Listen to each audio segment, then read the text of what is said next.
The Bobby Darin mystery is finally sabadoned. It's not good news. Bobby Darin was born Walden Robert Casado on May 14, 1936 in the Bronx, New York City. When he was young, Darin was really good at music. He learned to play piano and guitar when he was a kid, which helped him become famous later. Darin's music career was amazing because he could sing many different types of songs.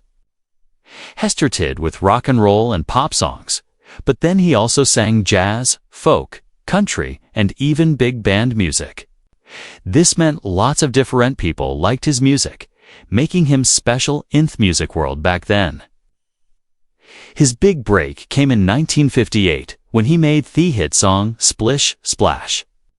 It was a fun, catchy rock and roll song that became super popular and made him a new star in American pop music.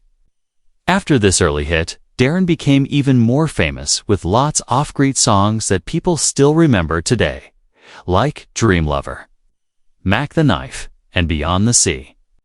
Mack the Knife was special because it showed how Darin could make his singing exciting and dramatic. And he won a Grammy Award for Record of the Year. In 1960, his version of the song was a bold new way to sing the old tune from an opera called the Threepenny Opera. He mixed jazz and pop in a way that amazed people and music critics. This success made Darin famous around the world, made him one of the greatest American performers ever. Bobby Darin's 1960 recording of Artificial Flowers is a great example of how he could mix different things in music to make something really cool and memorable. The song was originally written by famous Broadway music writers Sheldon Harnick and Jerry Bach for their musical Tenderloin, a show that talked about dark and serious problems, including how child workers were treated badly in old New York City. The words of Artificial Flowers tell the sad story of a cold worker who died too young, making people feel very sad.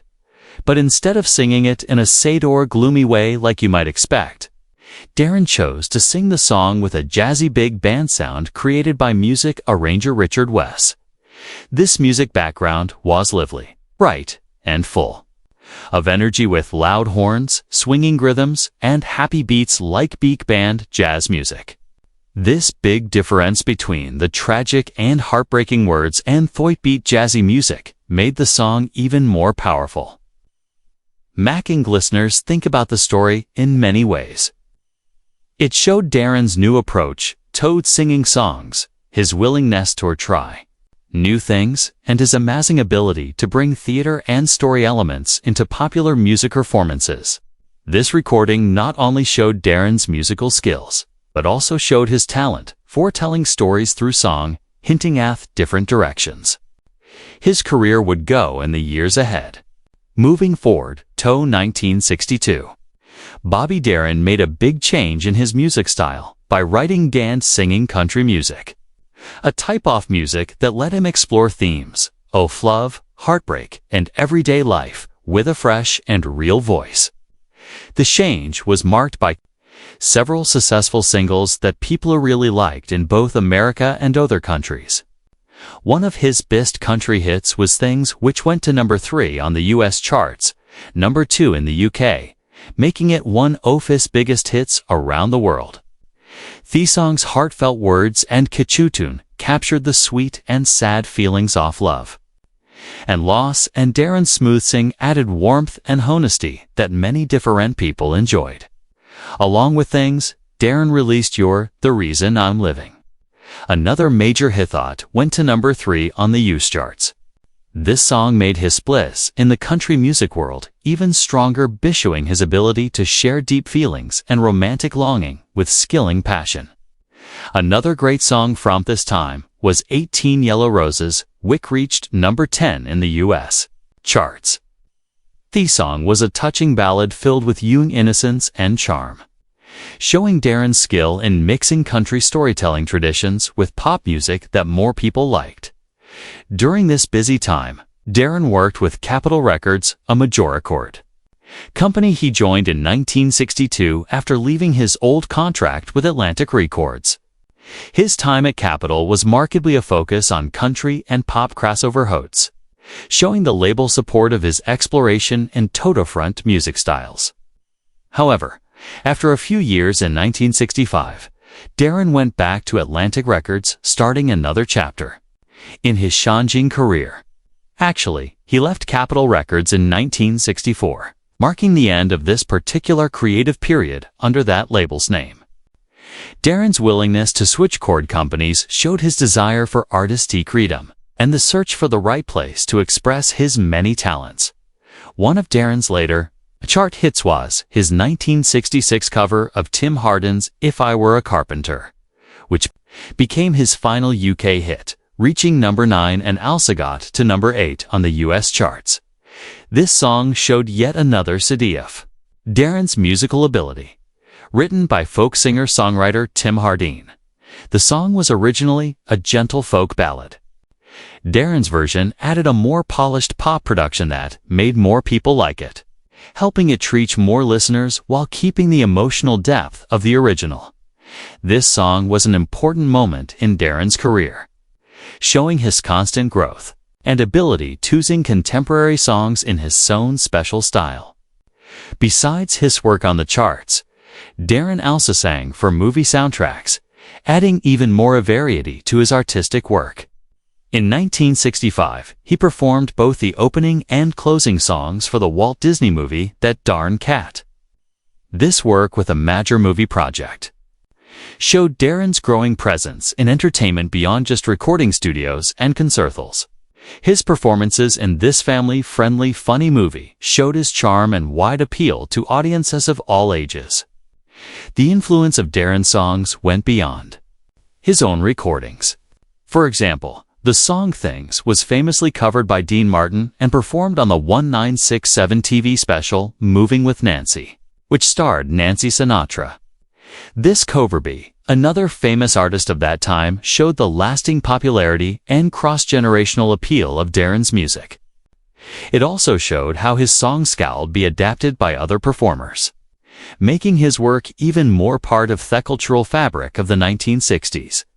Besides his musical achievements, Bobby Darin was also a good actor, starring in movies such as Come September 1961 alongside Rock Hudson and Gina Lollobrigida, Pressure Point 1962, which earned him a Golden Globe nomination.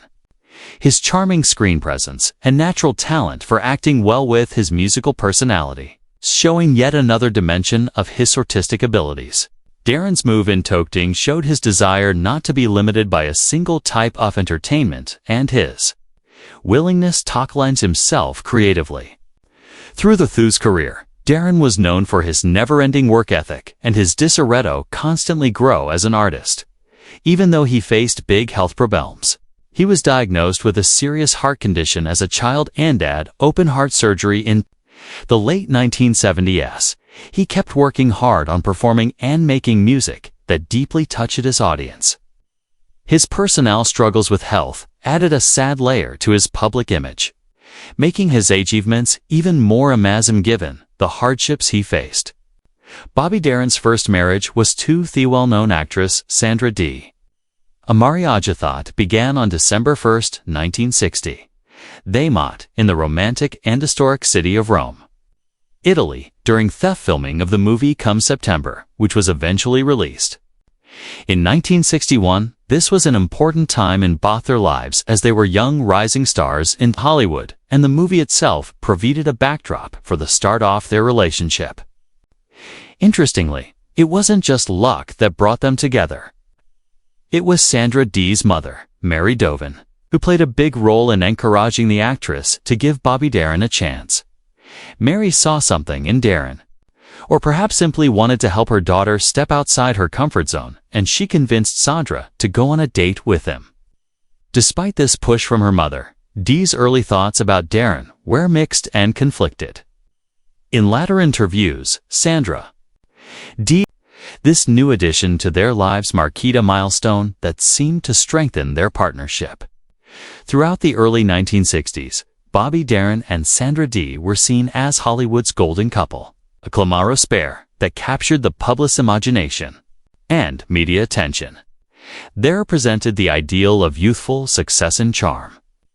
Making red carpet appearance, sent and working on projects that often connected their personal and professional lives. However, underneath this polished homage, their marriage was full of difficulties. The couple faced ongoing troubles that put stress on their relationship over the years. The pressures of fame, conflicting personnel, and perhaps the difficulties of growing up in the public eye took a toll. After years of ups and downs, their marriage officially ended in divorce on March 7, 1967.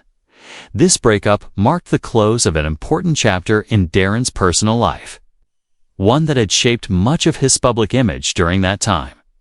Following the end of his marriage to Sandra Dee, Bobby Darin found love again with Andrea Yeager, who was not from the entertainment world but worked as a legal secretary. The two met in 1970 during a time when Darin's career and health were going through changes. Their relationship developed more quietly and privately compared to his first high-profile marriage.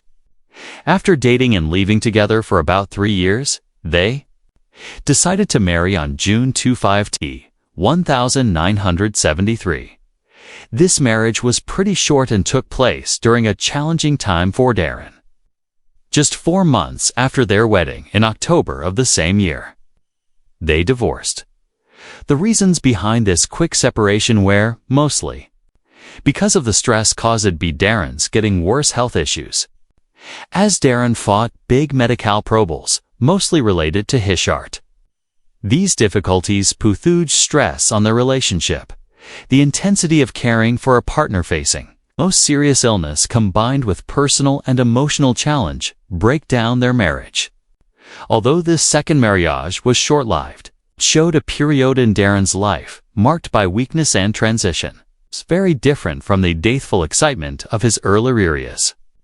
Bobby Darin, a famous person in the mid-20th century American music scene, has long been surrounded by a mystery that goes beyond his amazing talents as a singer, songwriter, and actor.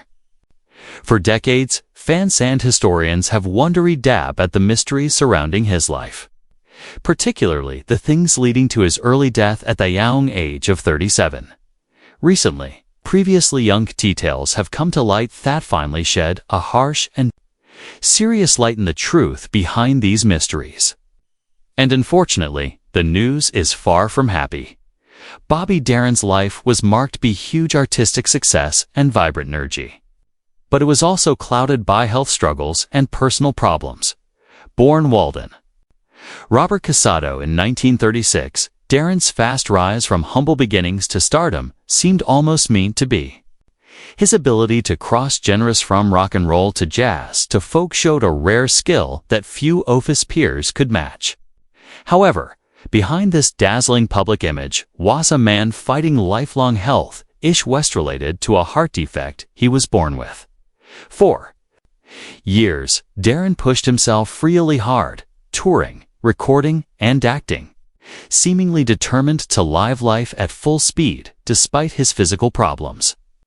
The mystery surrounding his death has long puzzled those close to him and fans alike.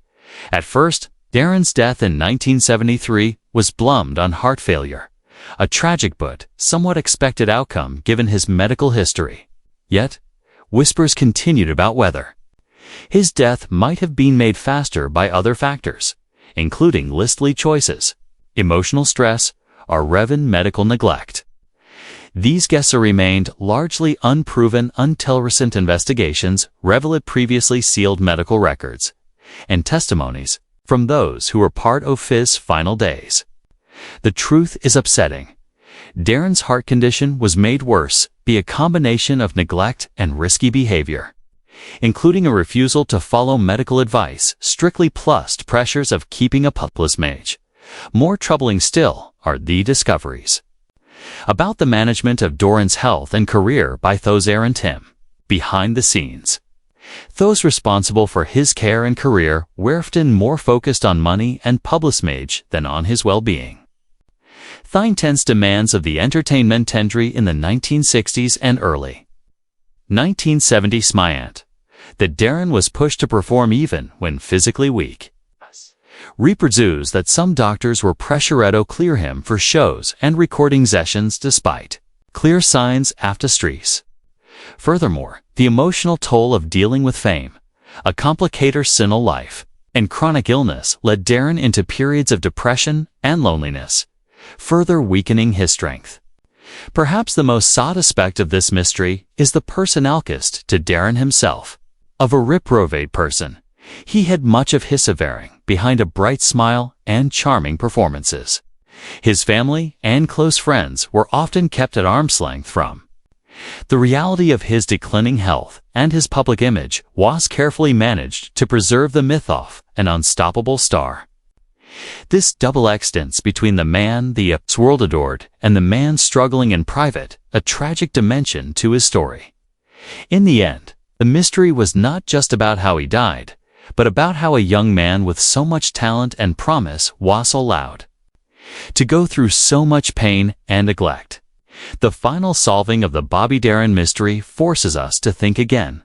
A Booth's true cost of fame and their responsibilities owed to those who love in its spotlight. It is a serious reminder that, behind the glamour and success often lies weakness that is too easily ignored or dismissed.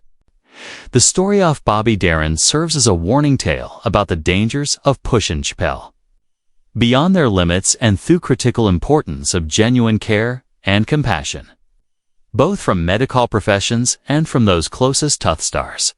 The truth may not be good, but it finally allows us to see the full human story of Bobby Darin, not just legend.